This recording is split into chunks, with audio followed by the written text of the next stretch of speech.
Welcome back to our YouTube channel. Hi, today's topic is Epigenetics Burnout. Can trauma be genetically infectious? The science of epigenetic inheritance. Epigenetics is the study of how behavior and environment can change how your genes work, without changing the DNA sequence itself. Chemical tags, like methyl groups, can turn genes on or off. Think of it like dimming a light, rather than changing the bulb. Trauma, like war, abuse, or famine, can leave these chemical footprints. Genes like FKBP5, linked to depression, or GR, stress response, get altered. In 2013, scientists taught mice to fear cherry blossoms. Later, their babies were born with that same fear, without ever smelling a single flower.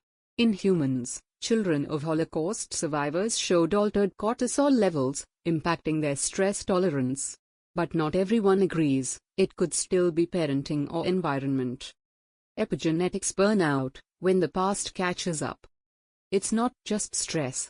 In 1944, the Dutch hunger winter created a genetic scar. Decades later, grandchildren of those famine survivors still showed higher obesity and heart disease risk. Their bodies were still preparing for starvation. In indigenous communities, trauma from residential schools echoes in today's diabetes and addiction rates. It's like a genetic time bomb. Stressed mothers give birth to babies with shorter telomeres, caps on DNA that protect cells from aging.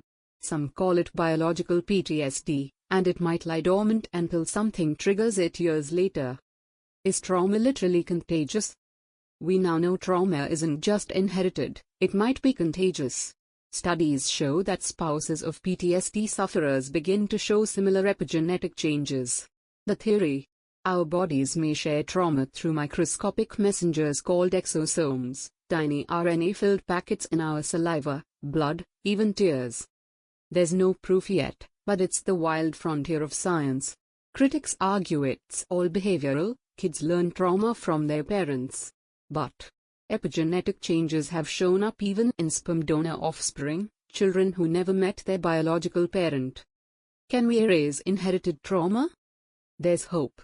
Certain drugs, like TAC inhibitors, are being tested to erase harmful epigenetic tags. But even natural healing works. Just 8 weeks of meditation or yoga has been shown to reverse methylation on stress-related genes. Still, there's a dark side.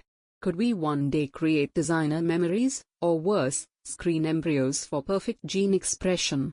Are we heading toward eugenics 2.0? We used to say trauma runs in the family as a metaphor. Now we know, it literally does.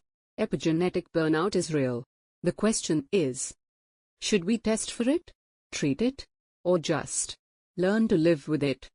Do like, share and subscribe to my YouTube channel. Thank you for watching the video.